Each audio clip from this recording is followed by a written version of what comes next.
초록어린이재단에 매달 100만 원을 후원하게 되었습니다. 이 모든 게 구독자, 시청자 여러분 덕분입니다. 구독과 좋아요 감사합니다.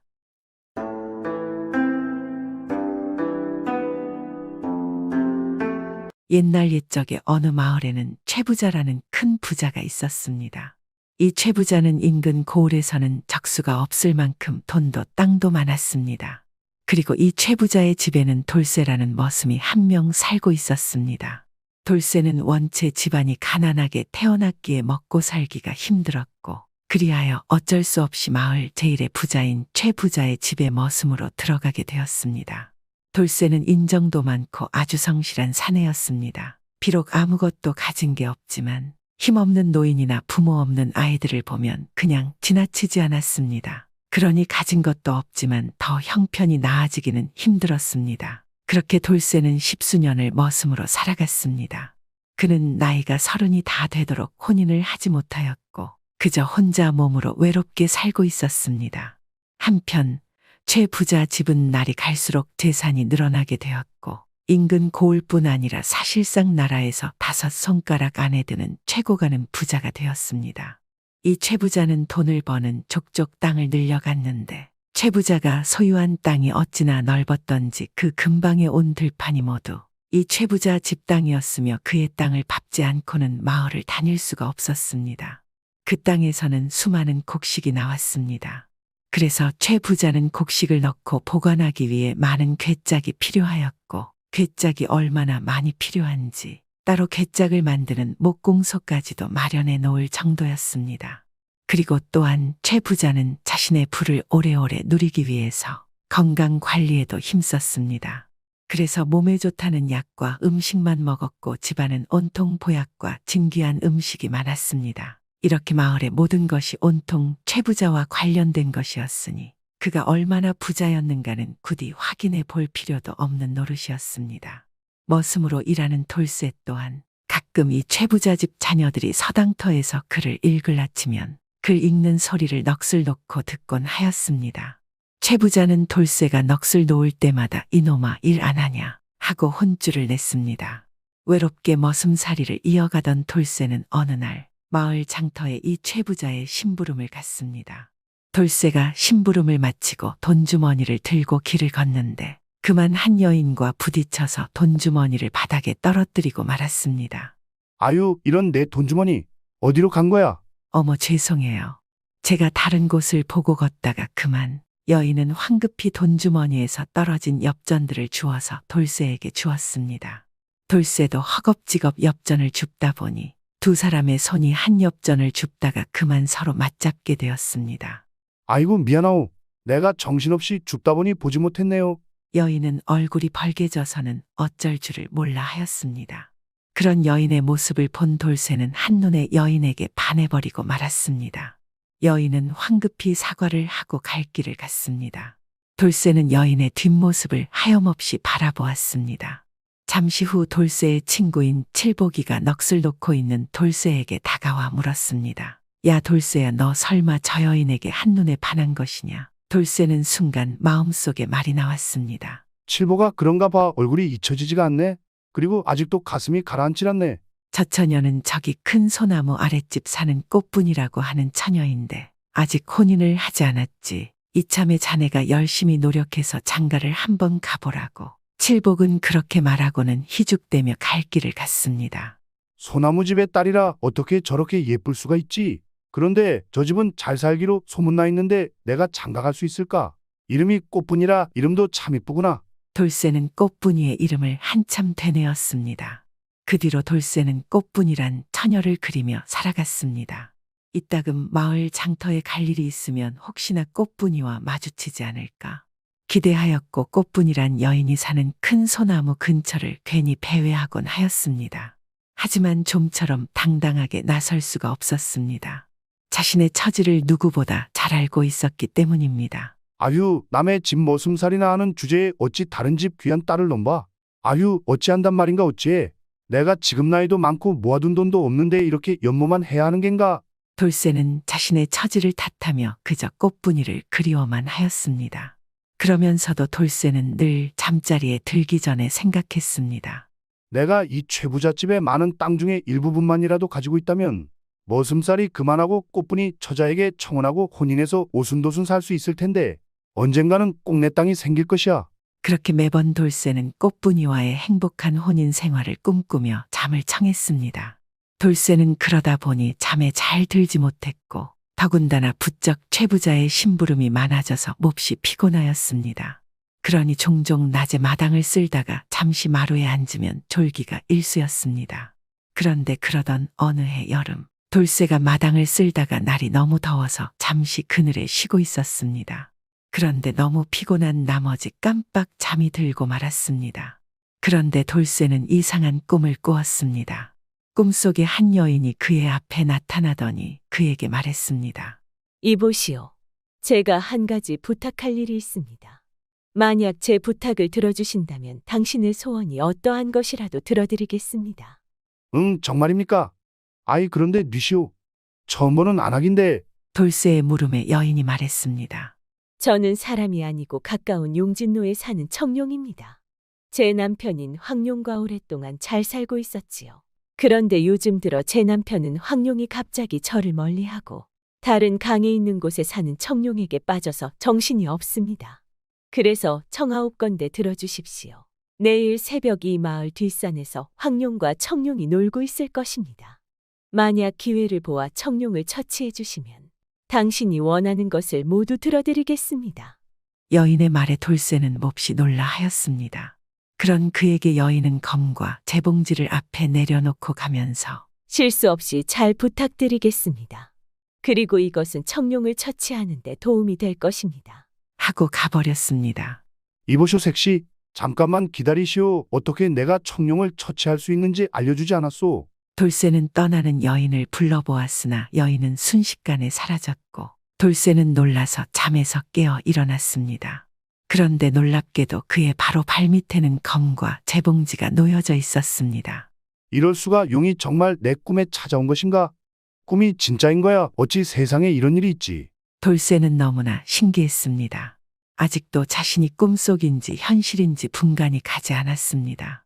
자신의 뺨을 몇 번 툭툭 치고 나서 정신을 차린 돌쇠는 생각했습니다. 믿져야 본전이다.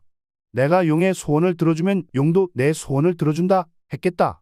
그리되면 나도 내 소원을 이룰 수 있는 것이야. 아무리 용이라도 내가 반드시 뒷산에 가서 어서 잡아야겠구나. 돌쇠는 곧장 검과 재봉지를 들고 뒷산의 연못으로 뛰어갔습니다. 그리고 커다란 바위 뒤에 숨어서 연못을 바라보며 꿈에서 여인이 말한 2마리 용이 나타나기를 기다렸습니다. 그렇게 어느 정도 시간이 흐른 후 2마리 용이 하늘로부터 내려오는 것이 보였습니다. 왔구나 왔어. 정말 꿈속에 안하기 말한 대로야. 2용이 나타난 것이야.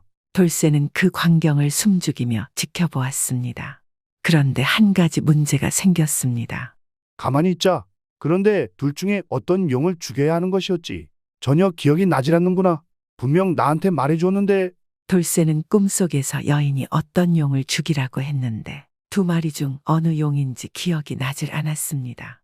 아이, 잠깐만, 하나는 황금색이고 하나는 청색이고 둘 중에 뭐였더라? 아이, 모르겠다. 지금 죽이지 않으면 용들이 하늘로 날아갈 텐데. 잘 생각해 보자. 황룡인가 청룡인가? 어떡하지, 시간이 없어. 돌쇠는 더 이상 고민하면 안 된다고 생각하였습니다. 그래서 곧장 달려들어 2용 가운데 더 번쩍번쩍 잘 보이는 황금색 용의 목을 칼로 베었습니다. 돌쇠가 휘두른 칼에 황금색 용의 목이 떨어졌고 그대로 하늘로 날아올랐습니다. 그런데 목이 다시 몸뚱이에 붙으려고 하였습니다. 돌쇠는 놀랐습니다. 모든 게 끝난 것이라 생각했는데 용의 머리는 살아 움직였습니다. 그래서 돌쇠는 잠시 호흡을 가다듬고 주위를 보았습니다. 그런데 검과 함께 가지고 온 재가 보이는 것입니다. 가만히 있어봐. 이럴 때를 대비해서 쓰라는 것인가? 그래, 조용히 머리가 붓기 전에 뿌리라는 것이었구나. 그래, 머리가 붓기 전에 빨리 재를 뿌리자. 돌쇠는 재빨리 재봉지에서 재를 꺼내어 용의 목에다가 뿌렸습니다. 그러자 용의 목은 몸에 다시 붙지 못하였으며 결국 황금용은 살지 못하고 죽고 말았습니다. 그 광경을 지켜본 청색용은 너무나 깜짝 놀라서 하늘로 곧장 달아나 버렸습니다. 돌쇠는 그제서야 다리에 힘이 풀려서 땅에 주저앉았습니다. 휴, 성공인가 해치운 것인가? 아직도 심장이 떨려 죽겠다. 내가 용을 해치웠소. 돌쇠는 정신을 차리고 생각했습니다. 이제 내 소원을 이룰 수 있겠구나. 아, 이것이 꿈인지 생시인지 모르겠구나. 돌쇠는 뿌듯해하며 이제 자신의 소원을 이룰 수 있을 거란 생각에 신나하며 집으로 돌아왔습니다. 그리고 집에 와서 곧장 잠에 들었습니다. 그날 밤 잠을 자고 있는 돌쇠의 꿈에 전날 꿈에 나타났던 여인이 다시 나타났습니다. 그런데 이 여인은 기뻐하는 표정이 아니라 슬픈 표정이었습니다. 여인은 울면서 말했습니다. 이보시오. 당신이 죽인 용은 내가 미워하는 내 남편을 앗아간 청룡이 아니라 내가 사랑하는 남편인 황룡입니다. 죽어야 할 청룡은 일찌감치 도망을 쳐버렸소. 내가 원하는 것은 이런 것이 아니었는데. 여인의 말에 돌쇠가 어쩔 줄을 몰라 하였습니다. 아유, 뭐라고요? 이럴 수가 미안하오. 아유, 어찌해야지. 아이고, 이제 이 일을 어떻게 한단 말입니까? 아이, 차라리 내가 부탁을 들어주겠다 하지 말았어야 했는데 미안하오. 네, 어찌해야 당신의 마음이 조금이라도 풀어지겠소? 네, 당신이 원한다면 당신 남편처럼 저 세상으로 갈 수 있소? 남의 귀한 서방을 죽인 죄를 어찌 사과로 끝나겠소? 말해보시오. 돌쇠는 진심으로 미안해하니 여인은 고개를 떨구고 말했습니다. 어쩌겠습니까? 이 모두가 제가 복이 없어서 일이 된 것입니다. 당신의 잘못은 없습니다. 내 비록 남편을 뺏어간 청룡을 미워했지만 죽일 것까지는 없었지요. 결국 내가 자초한 것이지요. 누구를 탓하고 원망하겠습니까? 당신께서는 약속을 지키려고 노력을 하셨으니 제가 약속드린 대로 소원을 들어주려고 합니다. 여인의 말에 돌쇠는 깜짝 놀라 손사래를 쳤습니다. 아이, 그게 무슨 소리입니까? 제가 당신과 약속을 어기고 오히려 더 큰 슬픔을 안겨드렸는데 어찌 제 소원을 이룰 수 있단 말입니까? 그렇게 안 해주셔도 됩니다. 정말 저는 괜찮습니다. 그럴 수 없습니다. 저는 당신과 약속을 했습니다. 그리고 당신은 목숨을 걸고 처리에 노력했습니다. 그런데 지금 와서 약속을 깨버리면 저는 하늘의 천벌을 받을 것입니다. 극구 사양하는 돌쇠 보며 여인이 말했습니다. 당신의 소원이 무엇인지 저는 이미 알고 있습니다.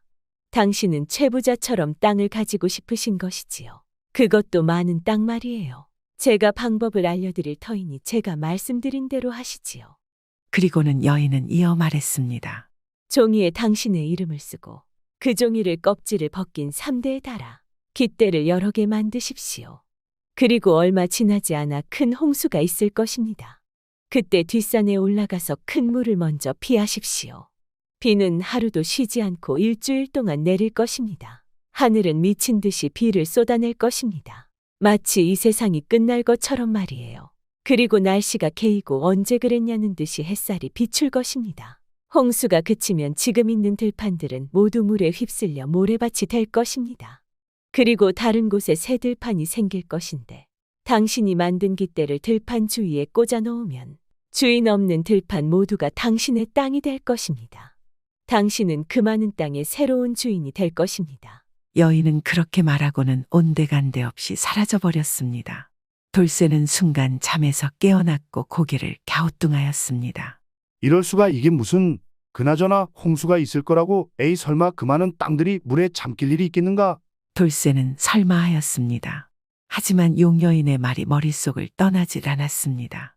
그래서 돌쇠는 자기도 모르게 여인의 말대로 깃대를 만들어 두었습니다. 그런데 정말 3일이 지난 후 갑자기 어디선가 어마어마한 먹구름이 몰려오더니 소나기가 쏟아지기 시작했습니다. 그리고는 금세 강물이 차올랐고 강이 범람하기 시작하였으며 사방이 모두 물바다가 되었습니다. 마을 사람들은 간신히 뒷산 언덕에 올라서 물난리를 피할 수 있었습니다. 갑작스러운 홍수가 그친 후 기존에 있던 들은 없어지고 새로운 들이 생겨났습니다. 아니, 정말 여인이 말한 대로 되었구나. 신기하다, 신기해. 어찌 이리 많은 땅이 생긴 거지? 빨리 서둘러야겠구나.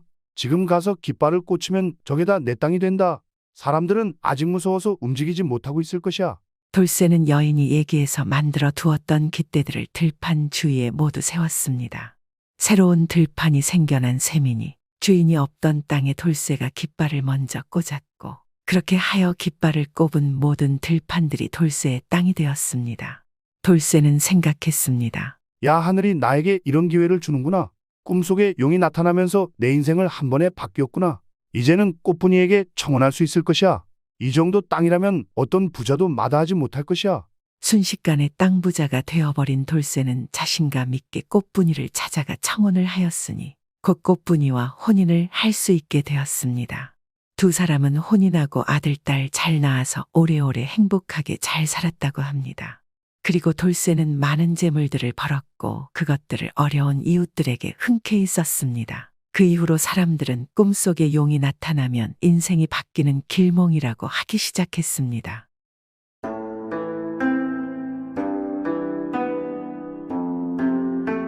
옛날 옛적 시골에 석삼이라는 청년이 살고 있었습니다. 심성이 매우 착한 석삼이는 아버지를 일찍 여의고 과부가 되신 어머니 한 분이 계셨습니다. 하지만 집안을 일으키고자 어려서부터 공부에만 매달렸지만 과거에 급제하지 못했습니다. 남의 집 살림을 해가며 아들을 뒷바라지하는 어머니의 등이 점점 굽어가니 석삼이의 얼굴엔 하루하루 근심이 가득하였습니다. 혼자서 힘들게 일하시는 어머니를 보는 석삼이의 마음은 얼마나 아프지 않겠습니까? 그러던 어느 날 어머니가 그만 쓰러지시고 말았습니다. 석삼이는 누워 계신 어머니에게 눈물을 흘리며 말했습니다. 어머니, 이제는 더 이상 안 되겠습니다. 이제부터 제가 공부를 그만두고 일을 시작하겠습니다. 너무 걱정하지 마시고 빨리 기운 차리세요. 석삼이의 말을 듣고 힘이 빠진 어머니는 석삼이를 꾸짖었습니다. 어찌 공부를 해야 하는 아들이 이런 말을 하니 답답하지 않았겠습니까? 이놈아, 쓸데없는 소리 하지 말거라. 지금껏 공부밖에 안 한 놈이 뭘 하겠다는 거냐. 너는 집안일은 걱정하지 말고 공부에만 전념하거라. 어머니, 아직도 과거에 급제도 못하지 않았습니까? 아프신 어머니를 두고 더 공부한다는 건 제가 더 이상 가슴이 아파서 안 되겠습니다. 이렇게 말하며 석삼이가 눈물을 흘리자 어머니는 아픈 몸을 일으키더니 석삼이에게 다시 말했습니다. 우리 아들 석삼아, 넌 아직 때를 만나지 못했을 뿐이야. 이 어미가 보기엔 넌 충분히 급제할 수 있는 능력이 있단다. 너무 절망하지 말고 조금만 더 기다려보자. 우선 금강산 근처에 있는 내 숙부께 도움을 청해보자. 분명히 도와주실 게다. 어서 다녀오거라. 석삼이는 아픈 어머니를 두고 길을 떠나는 것이 내키지 않았지만 어머니가 재차 호통쳐 꾸짖으시니 더는 거역할 수 없었습니다. 다음 날 석삼이는 숙부를 만나러 길을 떠날 준비를 하고 어머니께 인사를 드리는데 어머니가 걱정 가득한 표정으로 말했습니다. 석삼아, 어젯밤 꿈에 내 아버지가 나오셨는데 좋은 꿈인지 나쁜 꿈인지 통 모르겠구나. 이를 어쩌면 좋으냐. 이 말을 들은 석삼이는 어머니를 안심시켰습니다. 어머니, 너무 걱정하지 마세요. 아버지가 나오셨으니 필히 좋은 꿈일 거예요. 제가 금방 다녀오겠습니다. 석삼이는 걱정하는 어머니를 안심시키고선 길을 떠났습니다. 그렇게 아프신 어머니를 두고 홀로 길을 떠난 석삼이는 빨리 일을 마치고 돌아가야겠다는 생각뿐이었습니다. 이에 한시도 지체하지 않고 걸음을 재촉하니 얼마 후 금강산 근처에 도착했습니다. 이제 조금만 더 가면 도착하겠구나. 조금만 힘내자. 그런데 갑자기 점점 하늘이 어두워지기 시작하더니 먹구름이 하늘을 가득 메우는 것으로 보아 곧 큰 비가 내리칠 기세였습니다. 아이고, 이거 안 되겠구나. 근처 민가라도 찾아. 잠시 몸을 피해야겠다. 석삼이는 비를 피할 곳을 찾아 주변을 한참 헤맸지만 하필 산길을 지나는 중이라 민가라곤 보이질 않았습니다. 그가 헤매는 사이의 먹구름은 비바람이 되어 내려치기 시작했습니다. 이에 무작정 앞만 보고 걸어가던 순간 멀리 불빛이 보였습니다. 혹여 잘못 본 건 아닌가 싶어 몇 번이나 눈을 깜박였지만 그것은 불빛이 분명했습니다. 여기서 죽는 줄 알았는데 정말 다행이로구나. 다행이야. 석삼이는 그렇게 불빛을 향해 한참을 다가갔습니다. 마침내 그곳에 도착하니 커다란 기와집이 있었습니다. 이에 다가가 문을 두드렸습니다. 여보시오 주인장, 안에 계십니까? 한참 후 대문이 스르르 열리더니 아리따운 여인이 나왔습니다. 누구신데 이 밤중에 이렇게 낯선 곳을 찾아오셨습니까? 저는 하토에서 온 석삼이라고 하오. 숙부댁에 가기 위해 이 길을 지나는데 비가 쏟아져 하룻밤만 묵을 수 있을까 싶어 찾아왔소. 하룻밤 묵을 수 있겠소. 그러셨군요. 저는 이 집에 살고 있는 꽃분이라고 합니다. 비바람이 이리 몰아치는데 어찌 손님을 내쫓겠습니까? 오늘 밤은 저희 집에서 하룻밤 주무시고 가세요. 꽃분이의 안내를 따라 방 안에 들어선 석삼이는 깜짝 놀랄 수밖에 없었습니다. 불빛에 비친 꽃분이의 모습이 말로만 듣던 절세미인이었기 때문입니다. 아리따운 그녀의 모습에 넋이 나간 석삼이가 멍하니 바라보자 꽃분이가 말했습니다. 도련님, 빗길에 고생하셨으니 뭐라도 드셔야 하지 않겠어요. 잠시만 기다리세요. 한참 후 문이 열리며 저녁상을 든 꽃분이가 들어왔습니다. 그녀는 주안상까지 곁들여 가져오더니 석삼이에게 술을 따르기 시작했습니다. 이 산속 깊숙한 곳에서 만나다니 참 보통 인연이 아닌 듯 싶습니다. 오늘은 아무 생각 마시고 맘 편히 쉬다 가세요. 꽃분이가 도톰한 입술을 생긋거리며 말하자 석삼이는 몸이 달아오르기 시작했습니다. 그렇게 황홀한 기분으로 술을 몇 잔 받아 마시니 며칠을 걸어온 피로마저 모두 잊은 채 그저 몽롱할 뿐이었습니다. 취기가 서서히 올라오자 석삼이는 꽃분이를 안고 싶은 충동이 끌어올랐지만 마음을 가다듬고 말했습니다. 낭자, 저는 내일 갈 길이 머니 이만 잠에 들어야겠소. 낭자도 어서 주무시오. 그런데 그 순간 꽃분이가 다가와 말했습니다. 도련님, 실례가 안 된다면 오늘 밤 도련님과 함께 있어도 되겠습니까? 낭자, 지금 뭐라 하셨소? 설마 제가 잘못 들은 것이오. 다시 한번 말해주시오. 오늘 밤 일이 만나게 된 것도 다시 인연을 맺기 위해서 아닐까요? 오늘 밤 저는 도련님과 같이 행복한 시간을 갖고 싶습니다. 석삼이는 더는 참지 못하고 꽃분이를 와락 안았습니다. 꽃분이의 향기가 코끝을 감싸자 석삼이는 황급히 불을 끄고선 꽃분이의 매끄러운 몸을 끌어안았습니다. 이것은 꿈이 아니구나. 나에게도 이런 행운이 오다니. 그리고선 밤이 부족하도록 깊은 정을 나누었습니다. 다음 날 석삼이는 어쩔 수 없이 길을 나서야 했습니다. 하지만 발길이 쉽사리 떨어지질 않았습니다. 절세미인의 여인을 두고 쉽게 떠날 수 있는 사람이 과연 몇이나 될 수 있을까요? 그렇게 석삼이가 떠나질 않고 머뭇거리자 꽃분이가 말했습니다. 도련님, 급히 길을 가셔야 한다 하지 않으셨습니까? 갈 길이 머니어서 떠나셔야죠. 그러자 석삼이는 꽃분이의 손을 붙잡고는 말했습니다. 낭자, 옷깃만 스쳐도 인연이라 하는데 우리는 옷깃뿐 아니라 정까지 나누지 않았소. 그러니 내 어찌 당신을 두고 떠날 수 있겠소. 그러자 꽃분이는 단호히 말했습니다. 도련님, 아직 우리는 부부의 연이 아닙니다.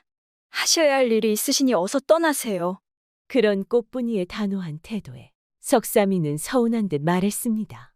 아직 부부가 아니라 한들 그대는 내 은인이오. 그대를 두고 떠났다간 상사병으로 알아 죽을 것만 같은데 어찌 떠날 수 있겠소. 내 며칠만 더 묵고 가리다.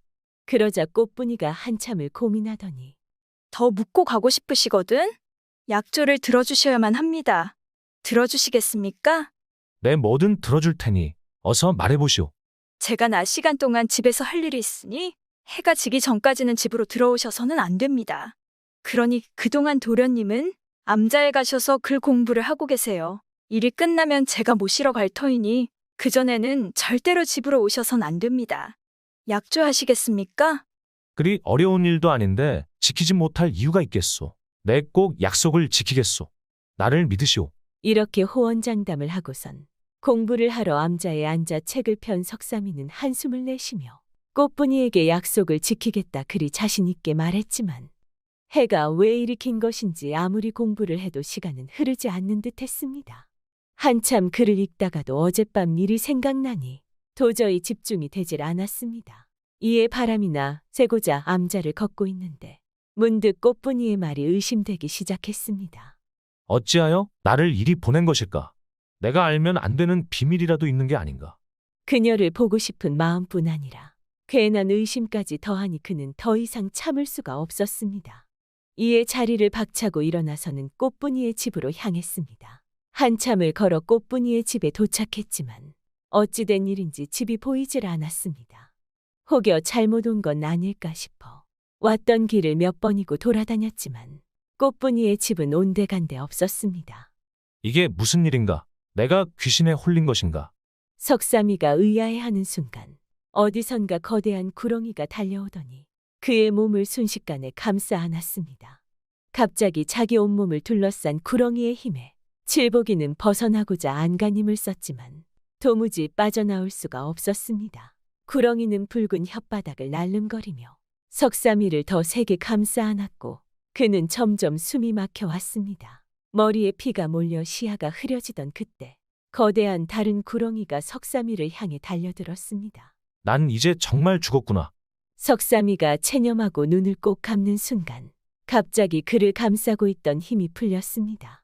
이에 가까스로 살아난 석삼이가 정신을 차리니 웬 구렁이 두 마리가 서로를 칭칭 감은 채 싸우고 있는 게 아니겠습니까? 거대한 입을 활짝 벌려 서로를 물고 이리저리 흔드는 것이 참으로 끔찍한 광경이었습니다. 그들이 싸우는 틈을 타 석삼이는 잽싸게 도망쳤지만 몇 발자국 가지 못한 채 쓰러져 정신을 잃고 말았습니다. 얼마나 시간이 흘렀을까? 정신이 좀 드십니까 하며 어디선가 들리는 소리에 석삼이는 눈을 떴습니다. 눈을 떠보니 앞에는 꽃분이가 있었습니다. 석삼이는 꽃분이를 보자마자 아까 본 끔찍한 일을 이야기했습니다. 그렇게 한참을 떠드는데 꽃분이의 모습이 무언가 이상했습니다. 그녀의 얼굴이 상처투성이었기 때문이었습니다. 이에 석삼이가 깜짝 놀라 물었습니다. 아니 낭자, 얼굴이 어찌 이리 상했소? 다른데 아픈 데는 없소? 그러자 꽃분이가 차가운 얼굴로 답했습니다. 아무것도 묻지 마시고 날이 밝으면 바로 떠나세요. 그러고는 돌아서 방 밖으로 나가버리는 것이었습니다. 이상함을 느낀 석삼이는 꽃분이를 쫓아가려 했지만 낮 동안의 일의 기력이 다한 것인지 손가락 하나 까딱할 수 없었습니다. 그리고선 모에 홀린 듯이 다시 잠에 들고 말았습니다. 이튿날 아침, 아직 해도 뜨지 않는 새벽이건만 꽃분이가 석삼이를 흔들어 깨웠습니다. 도련님, 어서 일어나세요. 새벽에 무슨 일이시오? 왜 이렇게 일찍 나를 깨우는 것이오? 어서 이곳을 떠나셔야 합니다. 짐은 제가 다 챙겨두었으니 어서 일어나 떠나세요. 무조건 떠나라는 말에 석삼이가 아쉬워하며 말했습니다. 아직 몸도 성치 않건만 어찌 그리 내쫓는단 말이오? 도련님과 저는 각자의 운명이 따로 있습니다. 도련님은 큰 인물이 될 운명이나 저와 이곳에 머무르신다면 주어진 운명대로 살지 못하고 그저 할 일 없이 살아가게 될 것입니다. 이미 이곳에 하루 더 머무시는 것만으로 도련님 운명에 차질이 생겼으니 한시라도 빨리 이곳을 떠나셔야 합니다. 그런 허무맹랑한 이야기에 석삼이는 꽃분이의 손을 잡으며 말했습니다. 하늘이 맺어준 인연이건만 어찌 이리 헤어진단 말이오? 부부의 연이었다면 끝까지 함께하는 게 맞는 것 아니겠소? 차라리 나와 함께 이곳을 떠납시다. 그러나 꽃분이는 매정하게 거절하며 말했습니다. 우리의 인연은 여기까지입니다. 운명의 끝에 언젠간 다시 만날 일이 있지 않겠습니까? 하지만 도련님이 이곳을 떠나지 않거나 혹은 떠났다가 다시 돌아오시면 운명마저도 바뀌어 다시는 만나지 못할 수도 있습니다. 그러니 더는 망설이지 말고 이곳을 떠나세요. 꽃분이가 냉정하게 이야기하자 석삼이는 더 이상 지체할 수가 없었습니다. 이에 몸을 일으켜 자리를 떠났습니다. 절세미인을 품에 안은 것부터 구렁이에게 죽을 뻔한 일까지 많은 일이 짧은 순간에 일어났으니 석삼이는 믿기지 않았습니다. 몽롱한 기분에 마치 꿈인 것만 같았지만 꽃분이를 향한 이 애타는 마음을 보니 이는 꿈이 아닌 게 분명하였습니다. 그렇게 꽃분이를 그리며 길을 가다가 문득 그녀의 상처투성이던 얼굴이 떠올랐습니다. 어제 구렁이들의 싸움에 휘말려 다친 것이 아닌가? 그렇다면 위험한 곳에 여인 혼자 놓고 오는 것인데 어찌 사내가 되어 그럴 수 있단 말인가?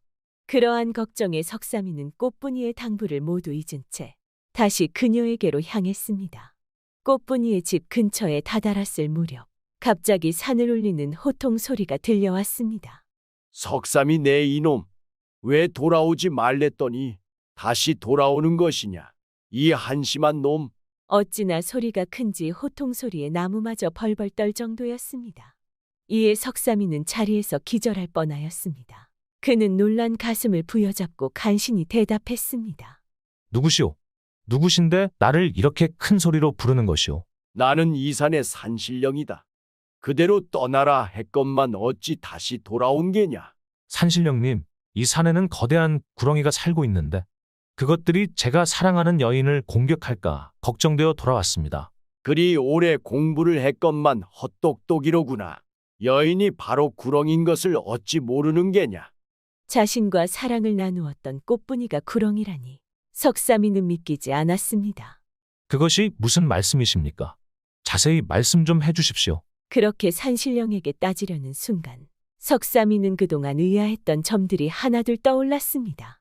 외딴 산속의 기와집과 어젯밤 상처투성이었던 꽃분이의 얼굴, 또한 그녀가 한 행동들이 생각났습니다. 어제 낮 시간 동안 집을 비우라 한 것과 오늘 해가 뜨기 전 서둘러 그를 돌려보낸 것 모두 아침 해가 떠오르면 자신의 정체가 들킬까봐 미리 내보낸 것이 틀림없었습니다. 이거 참, 그 여인이 구렁이었다니. 짧은 시간이었지만 뜨거운 사랑을 나눈 꽃분이가 사람이 아니었다니 믿을 수 없는 일이었습니다. 이에 석삼이는 하염없이 눈물을 흘리자 산신령이 말했습니다. 이제라도 사실을 알았으니 어서 내가 갈 곳으로 돌아가거라. 그런데 순간 어제 구렁이들의 싸움이 다시 생각났습니다. 분명 한 구렁이는 자신을 죽이려 했으나 다른 구렁이는 자신의 목숨을 구하려 하지 않았겠습니까? 산신령님, 그녀가 아무리 구렁이라 한들 제 생명의 은인입니다. 어찌 제 은인을 그저 떠날 수 있단 말입니까? 그리고는 산신령을 뒤로 한 채 다시 꽃분이의 집으로 향했습니다. 힘들게 돌아왔건만 꽃분이의 집은 보이지 않았고 그녀의 집터에는 웬 무성한 초목이 자라 하늘을 가리고 있었습니다. 이에 석삼이가 주변을 한참 기웃대니 멀리 큰 초목 아래 꽃분이가 서 있는 것이 보였습니다. 석삼이는 그녀를 향해 달려갔습니다. 낭자, 내가 돌아왔소.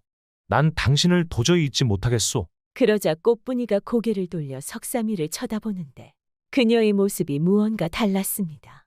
가지런한 머리는 풀어헤쳐져 사방으로 부풀어 있고 생기가 하나도 없는 그녀의 모습은 마치 사람이 아닌 듯 보였습니다. 석삼이를 발견한 꽃분이는 깜짝 놀라며 말했습니다.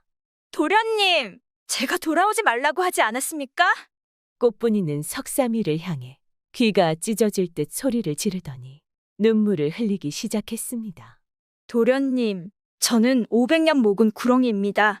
옥황상제님의 계시에 따라 용으로 승천하기 위해 시험을 받는 중이었습니다. 옥황상제님께선 제가 500년이 되는 해 인간과 인연을 맺으면 용으로 승천할 수 있다 하셨습니다. 하지만 그 사이에 인간에게 해를 끼치면 승천할 수 없게 됩니다. 그리하여 저는 500년 동안 제 짝을 기다렸고 마침내 500년이 되는 날 도련님이 나타나셨으니 이는 필히 운명이 확실했습니다. 그렇게 도련님과 인연을 맺어 승천하려 했으나 저를 질투한 숫구렁이가 도련님을 해치려 한 것이었습니다. 이에 숫구렁이를 막아 도련님을 구해냈지만 어제의 싸움으로 힘이 다 빠져 이제는 도련님을 지켜낼 힘이 남아있지 않습니다. 그런데 도련님이 이리 다시 돌아오시니 이제 숫구렁이가 나타나면 큰일입니다. 꽃분이가 말을 마친 순간 주변의 나무가 흔들리더니 석삼이를 공격했던 숫구렁이가 나타났습니다. 그러고는 혀를 날름거리며 또다시 석삼이에게 달려들기 시작했습니다. 석삼이가 눈을 질끈 감은 순간 꽃분이 또한 구렁이로 변해 숫구렁이를 막아섰습니다. 그리고선 둘이 뒤엉켜 싸우는데 그녀는 힘이 다 빠졌는지 숫구렁이의 상대가 되질 못했습니다. 숫구렁이가 꽃분이를 꽁꽁 싸매고선 목덜미를 물어뜯기 시작했습니다. 사방에 피가 튀기자 석삼이는 돌멩이를 잡아들어 숫구렁이에게 던지며 외쳤습니다. 이놈아, 그만 좀 하거라. 그러자 숫구렁이가 석삼이에게 달려드는데 순간 꽃분이가 뒤에서 숫구렁이의 목덜미를 물었습니다. 그리고 온 힘을 다해 물어 목을 뜯어냈습니다. 그렇게 숫구렁이가 죽자 꽃분이는 다시 여인의 모습으로 변하였습니다. 하지만 그녀는 목에 구멍이 뚫린 채 죽어가고 있었습니다. 석삼이가 눈물을 흘리며 꽃분이를 끌어안자 그녀가 말했습니다. 비록 저는 이렇게 승천하지 못하고 떠나지만 저를 인간으로 여기고 인연을 맺어주셔서 정말로 감사합니다. 죽어서도 항상 도련님을 생각하겠습니다. 이렇게 말을 마친 꽃분이는 눈을 감았고 그녀의 모습은 꽃잎처럼 흩어지더니 사라졌습니다. 이를 본 석삼이는 그 자리에서 한참을 통곡하였습니다. 그 후 석삼이는 그리운 어머니 생각에 숙부님께 쌀을 얻고선 집에 도착하니 어머니는 병이 다 나은 모습으로 석삼이를 맞이해 주었습니다. 어머니, 몸은 좀 괜찮으십니까? 너무 늦게 돌아와서 죄송합니다. 별일 없으셨어요. 내 아들 석삼이로구나. 며칠 전 우리를 불쌍히 여긴 누군가가 놓고 간 것인지 마당에 온갖 금은 보화와 쌀가마니들이 놓여 있더구나. 그걸로 내 병도 고치고 건강한 모습으로 널 기다리고 있었단다. 석삼이는 어머니의 얘기를 듣고 이것이 꽃분이의 은공임을 깨달았습니다. 그렇게 꽃분이의 은공 덕에 석삼이는 집안 걱정 없이 글 공부를 할 수 있었고 결국 과거에 합격하여 벼슬자리에 올랐습니다. 이렇게 석삼이는 항상 꽃분이를 가슴에 품고 어려운 사람을 도와가며 행복하게 살았습니다. 구독은 공짜입니다.